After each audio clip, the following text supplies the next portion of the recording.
Hello, and welcome to part 4, the final part of our top 20 Pixar couples. If you're just watching this one, don't just watch the top 5, go and start from the bottom up. You won't appreciate it this much. And if you do, you have very low standards. Anyways, so, number 5 is probably my personal favorite on the list. Because we call this top couples. And this isn't really a couple, it's a group of 3 that would actually be really awful if it was a relationship thing. And it isn't really even romance. It's like Idolization. a should-be bromance, almost. Infatuation. It is from Disney Pixar's Monsters, Inc.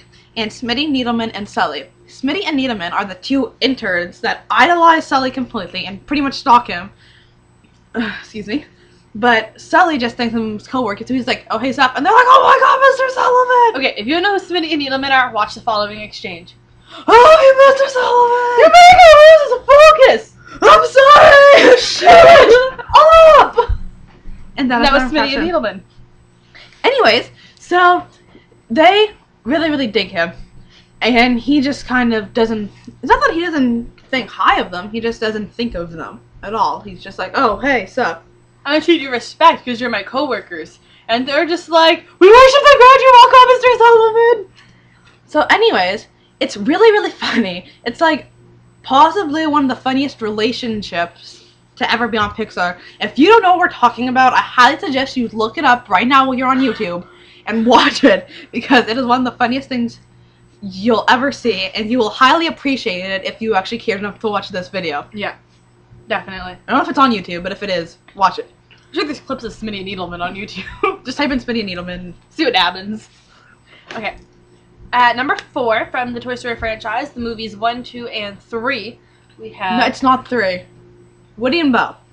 But it's not 3. She was mentioned in the 3rd one, and because you're such a fan, she insists that it counts as number 3 when really it was just brought up. It was mentioned. Loosely. What can you do? Anyways, so they're number 4 on our list. Yeah, basically, Woody and Bo, in contrast to the Buzz and Jessie, which we kind of already explained, the Buzz and Jessie relationship, they're always butting heads, and they both want to wear the pants. In the relationship between Woody and Bo Stays in the kitchen. Bo wouldn't have to be told Like a good housewife. She wouldn't have to be told to go back to the kitchen. She'd just stay there to begin with. And she'd make him shepherd's pie. But shh. Anyways, they click. Yeah. Something else, too, is when you watch the first Toy Story, and again, I need to explain this to those of you who are younger. When they made Toy Story, Pixar wasn't as kid-oriented as it is now. Like Cars 2, which was centered around all little boys, and the only good joke was the your mom joke they made. Yeah. Anyways. The original Toy Story had such... I don't want to say like a darker theme to it, but it was definitely more mature. And it wasn't as happy, kid-safe, friendly Bubbles. You said Bubbles. Oh, shut your face. So when you go back and watch the first one as a teenager, you'll notice a lot of things differently. But one thing is the character of Bo. When Bo's with Woody, she's different than when she's with everyone else. When she's with everyone else, she's like, oh yay, I'm Bo, I'm nice. Everybody, I'm your best friend. When she's with Woody, she's just like, I have a hook in my mouth. Somebody else should watch the sheep tonight. Hardy har har. Okay. And it's incredibly seductive and awesome and fun to watch. Number 3! Number 3 is the second pairing for my personal favorite Disney Pixar movie of all time, Monsters, Inc. And it is the only actual canon couple, being Mike Wazowski and Celia Wheelia. Actually, no, Celia May Wheelia. Otherwise known as Googly Bear and Schmooty Poo. The reason they're probably so high on our list is because they are so different than every other Pixar couple. Because you have your classic, already married, know each other, already in love kind of thing. You have your meeting, falling in love kind of thing. Or I guess gradually getting to like each other. And then you have your, oh my god, I just met you, let's go get married couples. With these, it's totally different.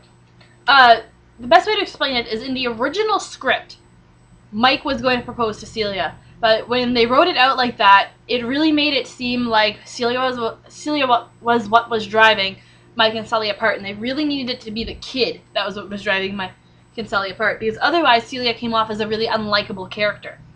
So they fixed that, but you can still tell when you watch the movie, because I'm guessing they kept a lot of the same elements after they took out that part, was you can sense that they're going somewhere in the relationship. They're not at a steady level right now. They're about to take a step.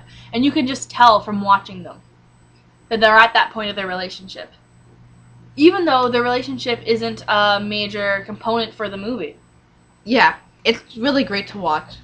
It was really well thought out on Pixar's behalf. And it's always fun to watch her yell at him. Moving on to our number 2 couple from Disney Pixar's Cars and Cars 2.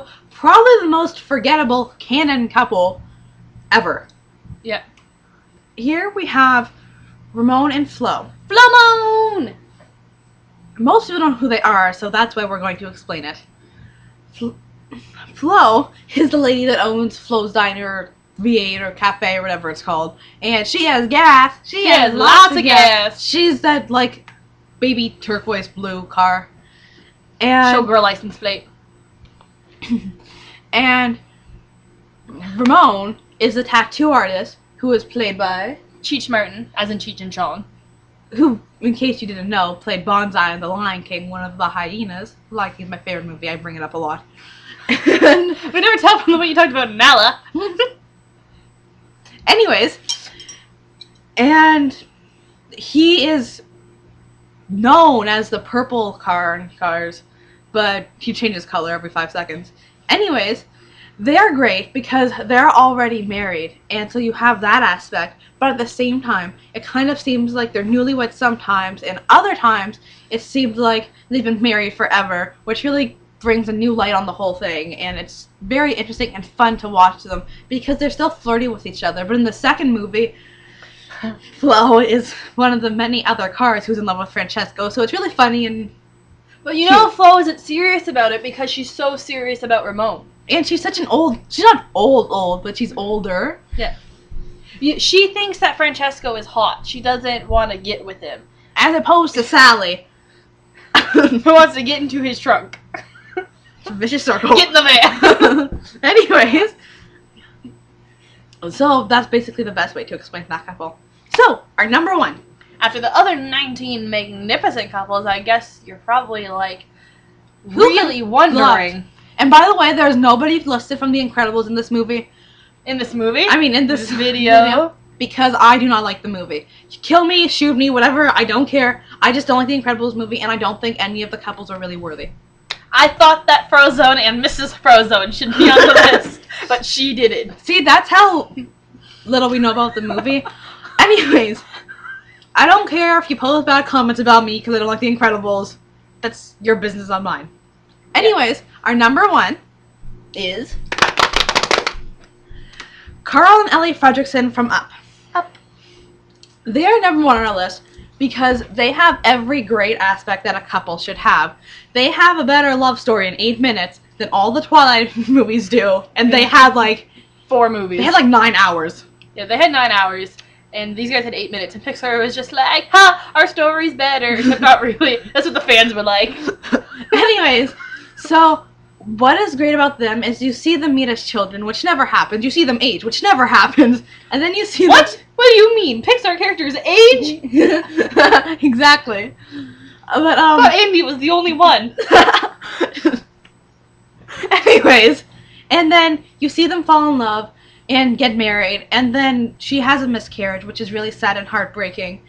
And then they go, and they're going to go to South America. Because it's like America, but South.